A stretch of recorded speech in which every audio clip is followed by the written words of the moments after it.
तो कम से कम अपने माता पिता जो साक्षात जिसे जानते हमारे देवता है, हमारा भगवान है, हम उनकी अरे हम वैष्णव जी जाए और माँ हमारी रो रही है तो वैष्णव जी का कोई हम बहुत सारे भाग कर रहे हैं, ऐसा खर्च करके समय को बर्बाद कर सकते, लेकिन माँ हमारी यदि माता पिता हमारे घर के देवता रो रहे हैं, दुखी है, तो हमारा समय बर्बाद करना ही है, वो फिर सार्थक नहीं है, तो कोई लाभ नहीं। इसलिए माता पिता की सेवा उनकी प्रसन्नता का अब जब यहाँ पर सती मैया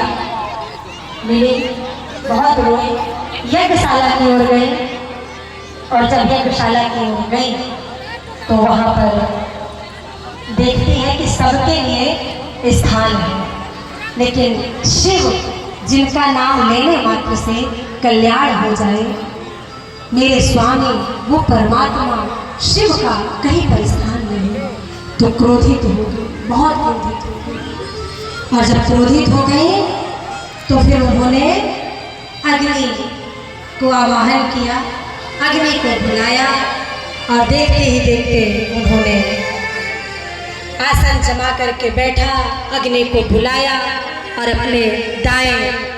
पैर के नाखून से अग्नि प्रज्वलित करते हुए और उसी अग्नि में सती मैया देखते देखते समा गई और देखते ही देखते सती मैया का शरीर जलने लगा, भस्म हो गया। अब जैसे ही सती मैया अग्नि में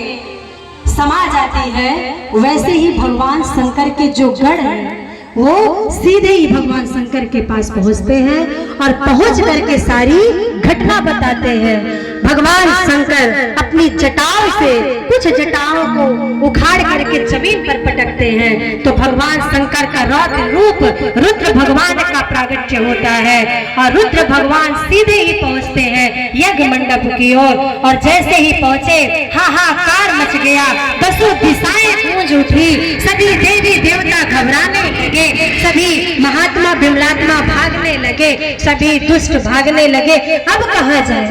अब क्या करें, अब तो यज्ञ विध्वंस हो गया, अब तो विनाश होने से कोई रोक नहीं सकता। और रुद्र भगवान ने क्या किया, रुद्र भगवान ने राजा दक्ष के सिर को धड़ से अलग कर दिया। ब्रह्मा जी, विष्णु जी, सभी देवता ब्रह्मा विष्णु के पास गए, कुछ कीजिए, कुछ कीजिए, बचाइए, यहाँ तो विनाश होने वाला है। तो ब्रह्मा जी ने, विष्णु जी ने कहा